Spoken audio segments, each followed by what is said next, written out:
साल 2015 सऊदी अरब का तख्त हिल रहा था और उसने पूरे सऊदी पर अपनी पकड़ बना ली और इसके लिए एमबीएस ने अपने ही परिवार को निशाना बनाया। सऊदी के रियाद का रिट्ज कार्ल्टन होटल जेल में तब्दील कर दिया गया।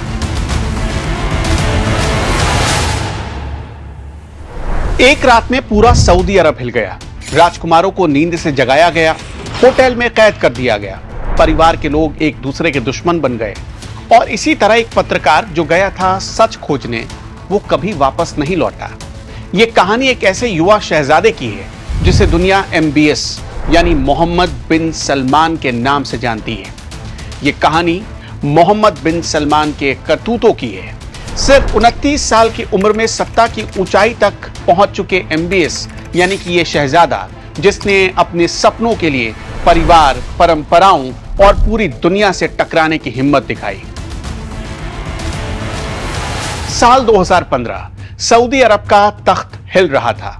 राजा सुल्तान ने सत्ता संभाली और उनके बेटे मोहम्मद बिन सलमान सिर्फ 29 साल की उम्र में क्राउन प्रिंस बन गए।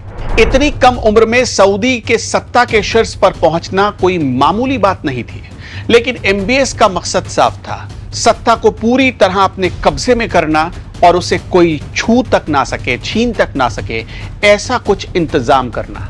इसकी शुरुआत हुई उनके अपने परिवार से।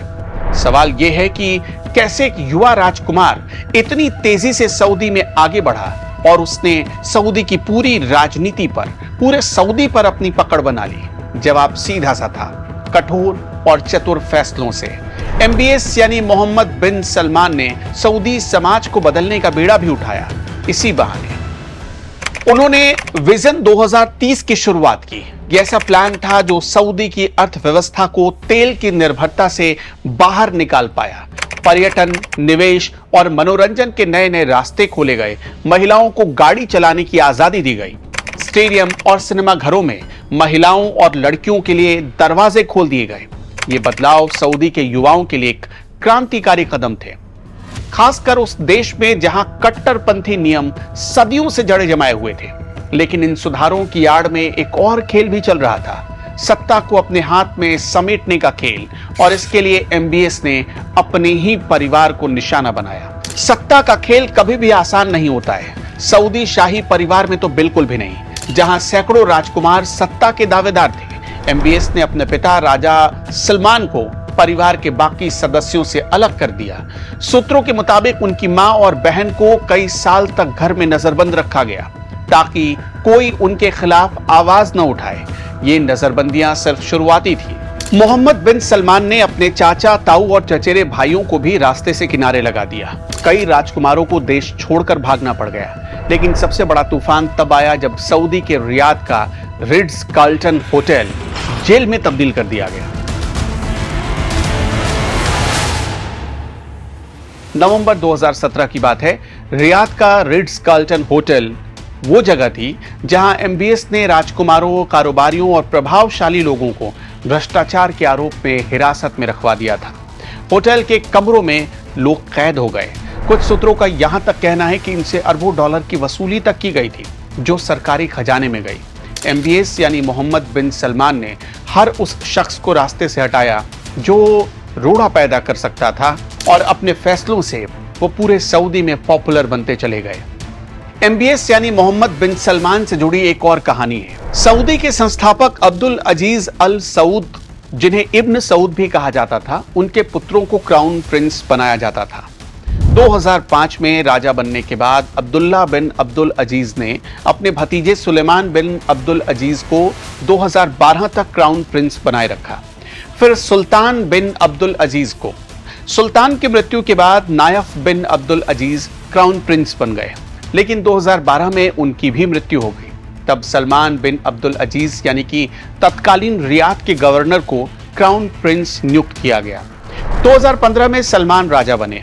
उन्होंने उत्तराधिकार को नाती की तरफ मोड़ दिया। पहले मोहम्मद बिन नायफ यानी कि एमबीएस के चचेरे भाई को क्राउन प्रिंस बनाया गया, लेकिन 2017 में एमबीएस को डिप्टी क्राउन प्रिंस बना दिया गया। जून 2017 में मोहम्मद बिन नायफ को हटाकर एमबीएस को क्राउन प्रिंस घोषित कर दिया गया। यह सऊदी के इतिहास में पहली बार था जब एक नाती क्राउन प्रिंस बना, जो सलमान की आधुनिकीकरण की नीति का हिस्सा था। कहा जाता है कि अपने ही भाई की कनपट्टी पर बंदूक रखकर एमबीएस ने क्राउन प्रिंस का तख्त हासिल कर लिया था। जून 2017 की बात है। एमबीएस ने जिद्दा के शाही महल में अपने क्राउन प्रिंस भाई मोहम्मद बिन नायफ को बुलाया और वहां घंटों तक उन्हें बंधक रखा। सुरक्षा अधिकारियों ने उनके हथियार जब्त कर लिए और उनके मोबाइल फोन तक ले लिए। कहा जाता है कि उन पर दबाव डाला गया कि वो अपने पद से इस्तीफा दे दें। इससे भी बड़ा विवाद एमबीएस पर लगा, अपने दुश्मनों को निपटाने का, या यूं कह लीजिए कि विरोधियों को खत्म करने का। तारीख थी 2 अक्टूबर 2018। इस्तांबुल का सऊदी कॉन्सुलेट, जहां पत्रकार जमाल खशोगी गए और फिर कभी बाहर नहीं लौट पाए। उनकी हत्या ने पूरी दुनिया को हिलाकर रख दिया। खशोगी सऊदी सरकार के आलोचक थे और एमबीएस की नीतियों पर सवाल उठाते थे। जांच में पता चला कि सऊदी एजेंट्स ने उनकी हत्या कर दी और शव को गायब कर दिया। इस घटना ने एमबीएस की छवि को भारी नुकसान पहुंचाया। दुनिया भर में उनकी छवि पर सवाल उठने लगे कि मोहम्मद बिन सलमान सत्ता बचाने के लिए या अपने खिलाफ उठने वाली हर आवाज को क्या इसी तरह कुचल देंगे। संयुक्त राष्ट्र की रिपोर्ट ने सऊदी सरकार को जिम्मेदार ठहराया, लेकिन एमबीएस ने इन आरोपों को खारिज कर दिया। एक के बाद एक एमबीएस पर और भी गंभीर आरोप लगते चले जा रहे थे। अंतर्राष्ट्रीय स्तर पर भी उनकी नीतियों ने कई विवाद खड़े किए। यमन में सऊदी के नेतृत्व में चल रही वॉर उनकी रणनीति का हिस्सा था। इस वॉर में हजारों लोग मारे गए, लाखों लोग बेघर हो गए। मानवाधिकार संगठनों ने एमबीएस पर गंभीर आरोप लगाए, लेकिन सऊदी में उनकी छवि एक विजनरी लीडर की बनी रही, खासतौर पर युवाओं में। विजन 2030 जब पेश किया गया तो गजब की पॉपुलैरिटी हासिल की एमबीएस ने। पर सच ये भी था कि एमबीएस ने इस पॉपुलैरिटी को हासिल करने के लिए बहुत बड़ी कीमत चुकाई थी। अपने ही परिवार को कैद करना, अपने विरोधियों को चुप कराना, जिससे दुनिया की नजरों में वो एक विवादित नेता बन चुके थे। मोहम्मद बिन सलमान पर रूस से हाथ मिलाकर तेल उत्पादन का आरोप लगा, जिसका मकसद था दुनिया के तेल बाजारों में कीमतों को अपने फेवर में करना।